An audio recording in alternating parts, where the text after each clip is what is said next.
Keep your dream. I have a friend named Monty Roberts who owns a horse ranch in San Isidro.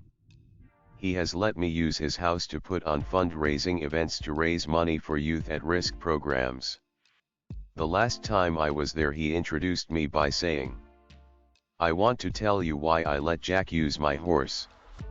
It all goes back to a story about a young man who was the son of an itinerant horse trainer who would go from stable to stable, racetrack to racetrack, farm to farm and ranch to ranch, training horses. As a result, the boy's high school career was continually interrupted. When he was a senior, he was asked to write a paper about what he wanted to be and do when he grew up. That night he wrote a 7-page paper describing his goal of someday owning a horse ranch. He wrote about his dream in great detail and he even drew a diagram of a 200-acre ranch, showing the location of all the buildings, the stables and the track. Then he drew a detailed floor plan for a 4,000 square foot house that would sit on a 200-acre dream ranch. He put a great deal of his heart into the project and the next day he handed it in to his teacher. 2 days later he received his paper back. On the front page was a large red F with a note that read, "See me after class." The boy with the dream went to see the teacher after class and asked, "Why did I receive an F?" The teacher said, "This is an unrealistic dream for a young boy like you. You have no money.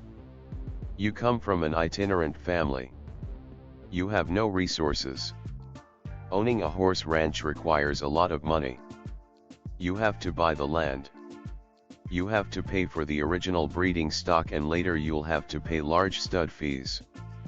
There's no way you could ever do it." Then the teacher added, "If you will rewrite this paper with a more realistic goal, I will reconsider your grade." The boy went home and thought about it long and hard. He asked his father what he should do. His father said, "Look, son, you have to make up your own mind on this. However, I think it is a very important decision for you." Finally, after sitting with it for a week, the boy turned in the same paper, making no changes at all. He stated, "You can keep the F and I'll keep my dream." Monty then turned to the assembled group and said, "I tell you this story because you are sitting in my 4,000 square foot house in the middle of my 200-acre horse ranch. I still have that school paper framed over the fireplace." He added, "The best part of the story is that 2 summers ago that same school teacher brought 30 kids to camp out on my ranch for a week.